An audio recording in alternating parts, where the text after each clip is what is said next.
भले ही हम बिहार से अभी लगभग 1200 किलोमीटर के फासले पर हैं, लेकिन जिस तरीके से तमाम महत्वपूर्ण शख्सियत से हम आपको रूबरू करवा रहे हैं, उसमें इतनी दूरी के बावजूद भी बिहार के वो शख्सियत, वो लोग जिन्होंने बेहतर और शानदार काम करके एक अलग मुकाम बनाया है, लगातार ऐसे शख्सियत से, ऐसे पर्सनैलिटी से, ऐसे व्यक्तित्व से हम आपको मुलाकात करवाते जा रहे हैं। जिस तरीके से हमने आपको अंगेश कुमार सिंह अंगराज जी के बारे में बताया और तमाम वो इंटरव्यू दिखाए, आज हमारे साथ अंगराज जी एक बार फिर से मौजूद हैं। लेकिन आज बात सियासत की नहीं होगी, आज बात बिजनेस की नहीं होगी, आज बात किसी की भी नहीं होगी, आज बात होगी बचपन की।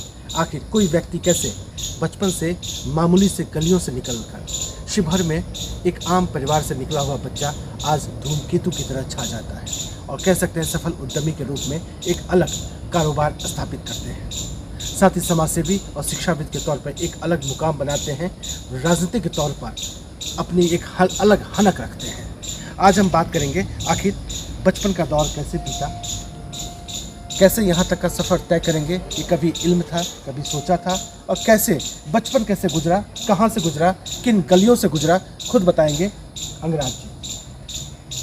देखिए, बचपन में कभी हमने ये सोचा भी नहीं था, बिहार से बाहर भी कोई दुनिया है उसके बारे में कुछ भी नहीं जानते थे, और इसकी तो बिल्कुल ही संभावना कम थी क्योंकि हम लोग बहुत ही साधारण परिवार से थे।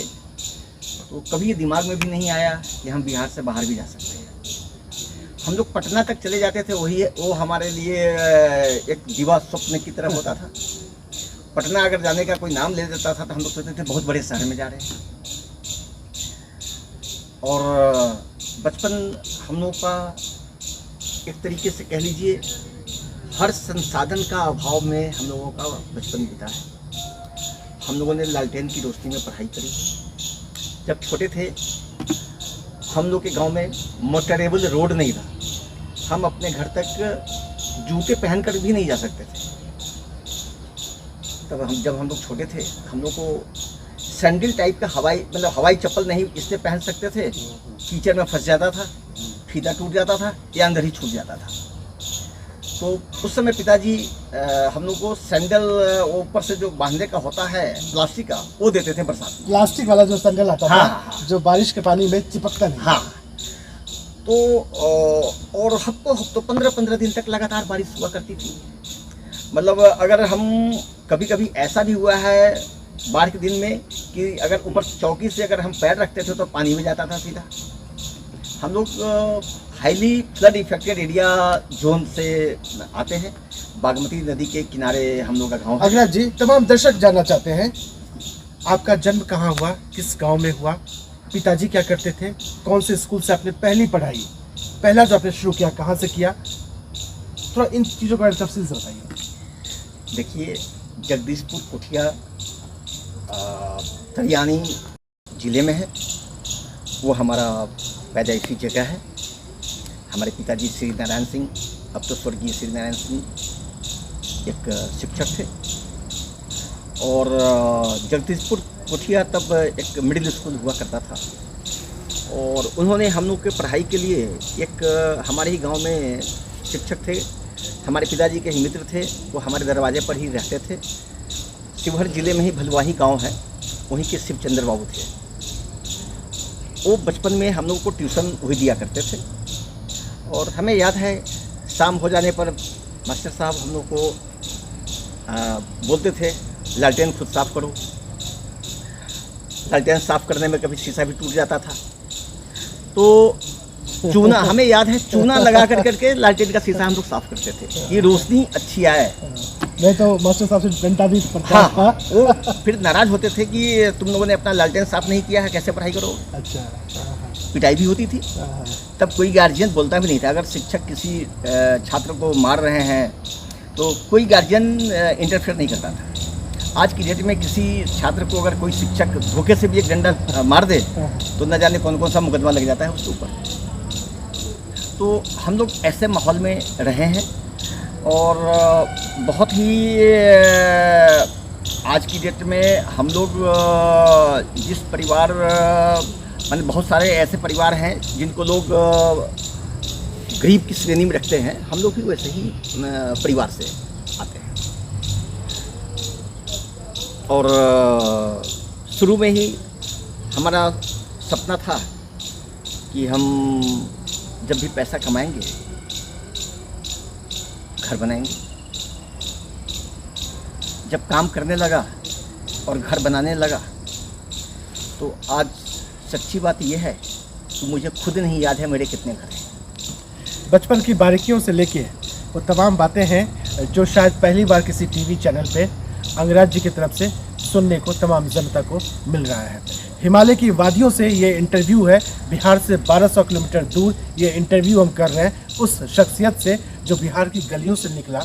शिवहर के एक छोटा सा शहर, जो बिहार का एक छोटा सा शहर है, शिवहर की गलियों से निकला और आज बिहार, झारखंड, उत्तर प्रदेश, उत्तराखंड में एक अलग मुकाम हासिल किया, दिल्ली सहित देश के अन्य राज्यों में भी, और कह सकते हैं एक सफल उद्यमी के तौर पे स्थापित है। बहुत सारे और भी सवाल होंगे छोटे से ब्रेक के बाद।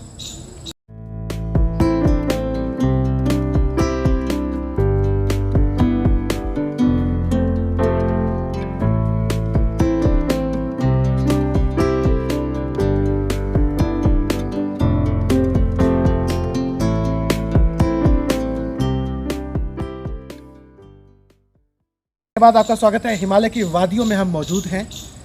भले ही हम हिमालय की वादियों में मौजूद हैं, हिमालय के तलहटी में मौजूद हैं, बिहार से 1200 किलोमीटर के फासले पर मौजूद हैं, लेकिन बिहार के शख्स के साथ मौजूद हैं। वो शख्स जिनसे हम बातें कर रहे हैं बचपन के बारे में, जिनसे हम बातें कर रहे हैं आखिर कैसे एक आम बच्चा वहाँ से निकल कर देश के पटल पर एक बड़ा नाम बनता है, कैसे पढ़ाई करते थे, लैंप की रोशनी में पढ़ाई करते थे, लालटेन की रोशनी में पढ़ाई करते थे, डिबिया की रोशनी में पढ़ाई करते थे। तो जब पढ़ाई होती थी उसके बाद जब आप निकले तो मैट्रिक कहाँ से आपने किया, कॉलेज आपने कहाँ से किया, शादी कैसे हुई और शुरुआत कैसे हुई? देखिए, हम तो हाई स्कूल तक शिवहर हाई स्कूल में पढ़े हुए और हमारे एक मामा जी प्रोफेसर थे तब समस्तीपुर में, इंदौर में। तो वहाँ वो ले गए हमको, उन्हीं के साथ में रहता था, पढ़ाई भी वहीं हुई। और वहाँ एक शिक्षक थे जो हमको ट्यूशन देते थे, धूप आपको लग रहा है जी, मैथमेटिक्स के और साइंस के। तो मैं उन्हीं का ट्यूशन पढ़ता था और उन्होंने पता नहीं मामा जी से क्या वो फिट किया और उन्होंने मजबूर कर दिया घर वालों को कि उनकी लड़की से हमारी शादी हो। और तब हम लोग को न कभी हम लोग के ने कभी लड़की को देखा भी नहीं था। पिताजी ने फिक्स कर दिया, मामा जी के कहने से, मामा जी ने फिक्स कर दिया, हमारे जो ट्यूटर थे उनके कहने से शादी हो गई। शादी कौन से आपका ससुराल था? समस्तीपुर ज़िले में मुहिद्दीन नगर रेलवे स्टेशन के पास टारा गांव में। चूँकि आप राजनीति में जिस तरीके से आपकी एंट्री हुई धमाकेदार तरीके से हुई और आप उस लेवल तक भी रहे और लगातार जो पोजीशन है आपका वो बरकरार किया, सफल उद्यमी आप हैं। बिजनेस की तरफ आपका रुख कब हुआ?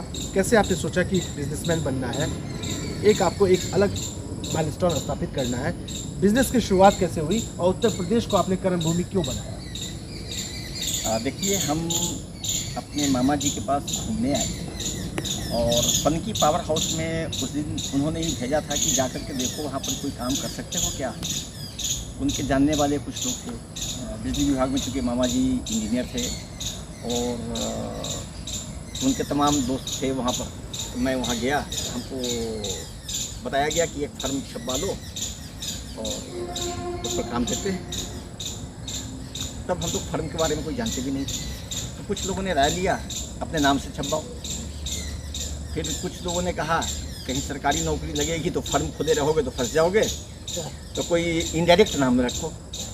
तो हमने सोचा अंगेश हमारा नाम था। नाम तो कोई व्यक्ति अपना रखता नहीं है, माता पिताजी बाबा दादा उन लोगों ने मिलकर के, नाना नानी सभी लोगों ने मिलकर के डिसाइड किया होगा, मैं जानता भी नहीं कि इन्होंने किया। खैर नाम मेरा अंगेश। तो अंगेश का पर्यायवाची और भी हमने देखा तो अंगराज उसमें था, क्यों नहीं अंगराज नाम भी रखा। तो आज की डेट में उत्तर प्रदेश के अंदर में तमाम लोग या यहाँ भी आप देखते होइएगा, हमें अंगेश से ज़्यादा लोग अंगराज कैसे पुकारते हैं। एक समानता भी है, एक पर्यायवाची भी है अंगराज में और उस अंगराज में। वो दानवीर हुआ करते थे और ये जो अंगराज हैं ये भी बहुत दानवीर हैं। जिस तरीके से समाज सेवा करते हैं, आम लोगों के लिए तत्पर रहते हैं, दिन रात जो काफिला रहता है वहाँ पे ज़रूरतमंद जो भी लोग आते हैं कभी भी निराश इनके दरवाजे से वापस नहीं लौटते। एक तो समानता है ना। ये तो मैं अपने से नहीं कहूँगा, लोग महसूस करते होंगे। ऐसा मुझे भी लगता है कि थोड़ा और लोगों से हट करके मैं करने का प्रयास करता हूँ। लोगों की मदद, जो गरीब लोग हैं और जो वास्तव में नीडी हैं, वैसे बहुत सारे परिवार हैं उनकी मैं आज भी मदद कर रहा हूँ। ये सुपर एक्सक्लूसिव इंटरव्यू है अंगेश कुमार सिंह अंगराज का, जो किसी चैनल पे आपने देखा नहीं होगा। तमाम उन मुद्दों को हम छू रहे हैं, उन मसलों को छू रहे हैं जिन्हें शायद अब तक किसी ने जाना नहीं है। बारीक से बारीक जो जानकारी है अंगराज जी दे रहे हैं, कैसे एक आम बच्चा छोटे से गलियों से निकलता है और देश का जो सबसे बड़ा राज्य है उसकी राजधानी और कह सकते हैं आसपास के राज्यों में छा जाता है। अब तो आपके पास अनगिनत मकान है, शायद गिनती नहीं है, लेकिन उसके बारे में भी हम पूछेंगे। पहला मकान कहाँ आपने, जो पहला आपका जो शुरुआत हुई गृह प्रवेश, पहला आपने कब किया और कहाँ किया? हमने लखनऊ के अंदर मकान नंबर D272 राजाजीपुरम के अंदर है। वो हमारा अपने से खरीदा हुआ पहला मकान और जिसको हमने अपना कार्यालय बनाया था। और अपने रहने के लिए हम पहले अपने भाइयों के लिए मकान खरीदे थे, बाद में हमने अपना मकान खरीदा लखनऊ में ही राजाजीपुर में। अंगेश जी, हालांकि सवाल तो पूछना नहीं चाहिए, लेकिन फिर भी जिस ऊंचाइयों पे आप पहुंचे हैं, तो अब तक कितने मकान जो है शहर के, जो देश के जो तमाम जो शहर हैं, चंडीगढ़ से पंचकुला से लेके लखनऊ तक में, और भी तो कितने कुल मकान हैं जहाँ गृह प्रवेश आप कर चुके हैं? देखिए, बहुत जगह तो हम गृह प्रवेश किए भी नहीं है। पूजा हो गया, लोगों ने पूजा कर दिया, हो गया। सभी जगह गृह प्रवेश हमने नहीं किया है। और मेन जगह से लखनऊ में 1-2 जगह किया है, जहाँ पर ऑफिस था हमारा, जहाँ पर घर है हमारा, वहाँ पर किया है। बाकी जगह में भाई लोगों ने किया है या स्टाफ लोगों को बोल दिया पूजा करवा देना। तो सब जगह जाना संभव नहीं है। फार्म हाउसेज हैं तो सब जगह तो हम जाते नहीं। कुछ और भी दिलचस्प सवाल हैं जो इनसे पूछेंगे। गाड़ियों का जो काफिला इनके साथ रहता है उसमें भी एक समानता है। जो लास्ट में सबके नंबर आते हैं वो 4 ही आते हैं। 4 क्या लकी मानते हैं या इसके पीछे भी कोई कहानी है? हमारा एक्चुअली डेट ऑफ बर्थ जो हमको बताया गया है 22 दिसंबर है। तो 22 में 2 और 2 4 होता है जिसकी वजह से हमने प्रयास किया 4 रखने का। वापस ले चलते हैं जहाँ से ये निकले। फिर क्या कभी उस विद्यालय में जाना हुआ, कभी उन शिक्षकों से मिले, लगातार समाज सेवा करते रहे, वहाँ भी इन्होंने डोनेट वगैरह बहुत कुछ किया है, लेकिन क्या रूबरू कभी हुए अपने बचपन के साथियों से, उन शिक्षकों से, उस विद्यालय की तरफ रुख किया, कभी कुछ याद है? देखिए, जब हम लोग छोटे थे, पढ़ते थे, हमारे गांव के ही एक स्वर्गीय गजाधर नंद सिंह जी थे। उस समय वो विधानसभा भी चुनाव लड़ने की तैयारी में थे, लड़े भी थे लेकिन हार गए थे। तो वो हम लोगों से हमेशा क्रिएटिव कुछ ना कुछ पूछते रहते थे, जहाँ भी मिल जाते थे। किस क्लास में पढ़ते हो, बफेलो का स्पेलिंग बताओ कुछ। हाँ, तो इस तरीके का एलिफेंट का स्पेलिंग ना कुछ उनके दिमाग में चलता रहता था। नेचुरली हमारे गांव में उस समय सबसे ज़्यादा एजुकेटेड वही थे, तो इस तरीके का पूछते रहते थे। तो हम लोग को भी लगता था कि बाबा, बहुत लोग तो उनसे रास्ता कट कर देता था कि अरे बाबा आ रहे हैं, उधर रास्ता अलग हो जाओ तो पूछेंगे ही। तो हम लोग पढ़ते थे उस समय में, जो नहीं जानते थे वो बताते भी थे, तो अच्छा लगता था। और मैं तो खोज करके उनके जहाँ मिलने की संभावना थी उसी होकर के जाने का हम प्रयास करते थे और देख करके ज़रूर बुलाते थे। ये आओ, अब किस क्लास में पहुँच गए, क्या क्या पढ़ते हो, साइंस में क्या पढ़ते हो, मैथमेटिक्स में क्या पढ़ते हो, वो एक एक चीज़ की बारीकी जानना चाहते थे। तो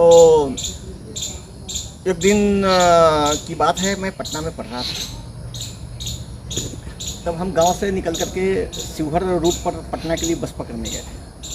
वो भी थे वहाँ पर, तो कोई एक्सप्रेस बस आ रही थी। उस समय में एक्सप्रेस बस रुकती नहीं थी वहाँ पर। तो एक जगह थोड़ा डाइवर्सन था तो बस स्लो हुई, और तब हम बहुत बड़े भी नहीं थे, साधारण परिवार के बच्चे थे, हमारे हाथ में थैला भी था।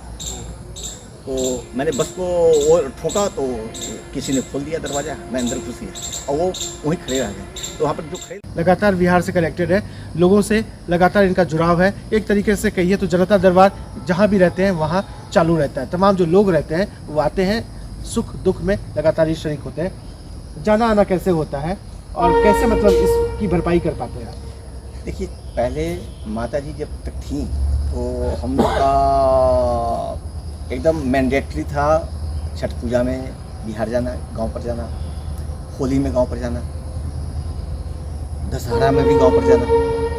लेकिन जब से माता जी चली गई हैं तो एक सुनापन लगता है, तो अब जाना नहीं हो पा रहा है।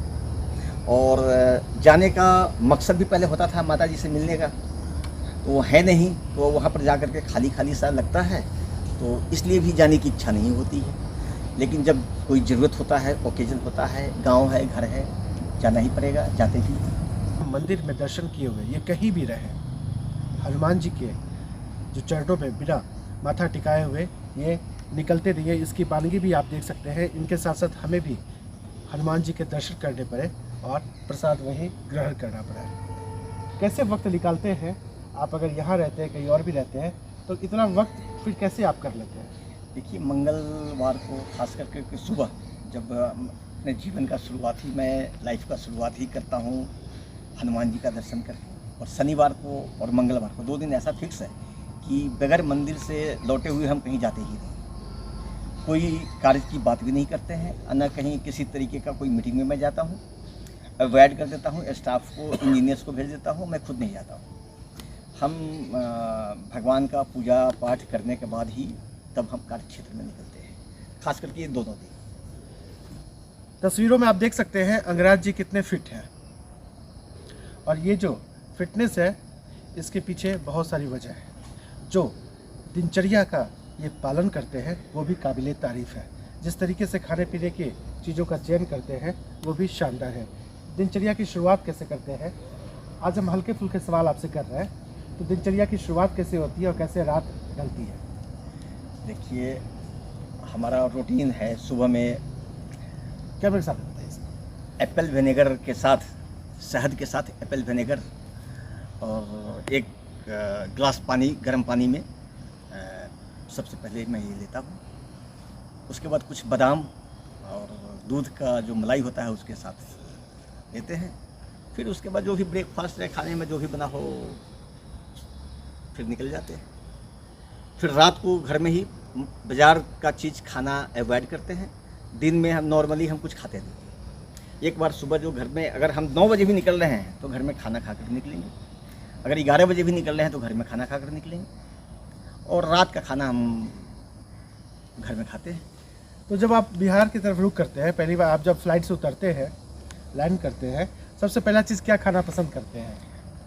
गांव पर जाते हैं तो अगर मंगलवार और शनिवार नहीं है तो प्रयास करते हैं मछली मिल जाए, तो ये हम लोग पसंद करते हैं, या हरी सब्जी कोई भी मिल जाए ये। और आजकल जो फास्ट फूड्स है वो सब से हम लोग दूरी बना करके रखते हैं, उसको पसंद नहीं करते हैं। कभी कभी किसी के साथ बैठे हुए हैं तो टेस्ट लेने के लिए थोड़ा सा ले लिया, अदरवाइज हमारी लाइकिंग में नहीं है। चूँकि त्योहारों का सीज़न भी है, छठ आने वाला है, और छठ को लेकर जो एक माहौल है, जो एक मन में दिखता है श्रद्धा, वो साफ तौर पे अंगराज जी के मन में भी दिख रहा है। छठ में बताया भी बहुत मिस करते हैं। तो छठ किस तरीके से मनाते हैं, और क्या जो बचपन में गन्ना चूसा करते थे तो कभी वो मौका फिर आएगा? अब तो बहुत मुश्किल है, उस तरीके का न माहौल मिलेगा और अब समय के साथ दांत भी हम लोग का उस तरीके का नहीं है, रिस्क नहीं लेंगे कहीं टूट गया है कि तो बाकी ये सब चीज़ें ऐसी है, नेचुरल चीज़ें, हम नेचर के पास रहने का हमेशा प्रयास करते हैं। हम आज भी जैसे अमरूद भी घर में खाते हैं तो हम कोशिश करते हैं चाकू से काटा हुआ नहीं खाएं, सीधे खाने का प्रयास करते हैं। या कोई भी फ्रूट्स है हम डायरेक्टली खाने का प्रयास करते हैं, सेब हो या अंगूर हो, इवन संतरा भी खाते हैं तो खुद छील करके, ये नहीं कि कोई किसी को बोल दिया छील करके ले आओ। और इस तरीके से हम नेचुरल जो फ्रूट्स है उसको हम डायरेक्टली वो खाते हैं, मतलब दांत से काट करके, चाकू से काटने का कोशिश नहीं करते हैं। अंगराज जी, एक चीज़ हमें और भी पता चला, आप इस इलाके में रहते हैं, आना जाना लगा रहता है, हिमालय के क्षेत्र में रहते हैं, संजीवनी के इलाके में रहते हैं, तो शायद कुछ पेड़ पौधे भी आपने उधर लगाया है बिहार में, यहाँ से कुछ आप ले जाके भी, तो किस तरीके के पौधों को आपने लगाया और क्या आपकी सोच है? देखिए, कुछ पौधे जैसे लखनऊ में भी हम काम कर रहे थे, गोमती रिवर फ्रंट पर कुछ पौधे ऐसे थे जो बाहर से हमने मंगाए थे, श्रीलंका से मंगाया था, वहाँ हमने लगाया है। हमने लखनऊ में अपने घर पर भी लगाया था लेकिन वो सूख गया। तो कुछ प्लांट्स हम बाहर से गांव पर भी ले जा करके, जैसा चंदन हो गया, इस टाइप का चंदन वंदन का पेड़? हाँ, ऐसे बॉटल पाम्स वगैरह भी लगे हुए हैं हमारे कैंपस में। और बाकी माता जी थी तो आम और लीची ये सब तो लगा ही हुआ है। अब चलते चलते चूँकि प्रोग्राम को ख़त्म कर रहे हैं तो जाहिर सी बात है जो इन्होंने जवाब दिया है उसी में से एक सवाल निकालना भी होगा। चंदन के पेड़ को लगाया है इन्होंने, लेकिन चंदन में सांप बहुत लिपटे रहते हैं। हाँ, तो आप तो इधर है, कुछ आपके विरोधी भी उधर लिपटे हुए हैं क्या? देखिए, मैं किसी की बात ही नहीं करता हूँ, लोग अपना अपना काम कर रहा है। अच्छा, अपने हिसाब से काम कर रहा है, मैं उसमें नहीं जाता। मुझे क्या करना है मैं वो जानता हूँ, बाकी लोग अपने हिसाब से अपना लाइफ जी रहे हैं, उसकी हम ना चिंता करते हैं, ना फिक्र करते हैं, ना उस बारे में सोचते हैं। हमें क्या करना है मुझे ये मालूम है कि हमें एक पॉजिटिविटी के साथ क्रिएटिव चीज़ों को लेकर के चलने का आदत है और मैं चलने का प्रयास करता हूँ और चल भी रहा हूँ, और इससे बहुत लोगों का जुड़ाव रहा है और सभी लोगों का समर्थन और आशीर्वाद भी मिला है। तो लगातार ये जो इंटरव्यू का दौर है ये ख़त्म होने वाला नहीं है, थमने वाला नहीं है, रुकने वाला नहीं है। 1200 किलोमीटर दूर भले ही हम बिहार से हैं, लेकिन अंगराज जी के कदम जैसे ही बिहार में पड़ेंगे, झारखंड में पड़ेंगे, हम फिर से आपको रूबरू करवाएंगे और दिखाएंगे अंगराज जी की दिनचर्या क्या है, क्या खा रहे हैं, क्या पी रहे हैं और कैसे अपना वक्त व्यतीत कर रहे हैं। कैमरामैन संजीव के साथ मैं विमलेंदु मिश्रा।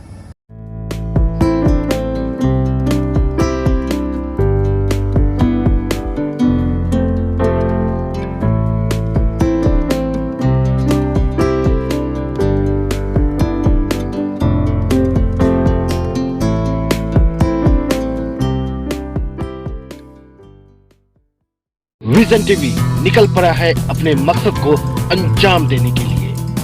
हम एक बार फिर से निकल पड़े शानदार और काबिलियत वाले शख्सियतों की स्टोरी दिखाने। तो आज के इस न्यूज में आप देखिए।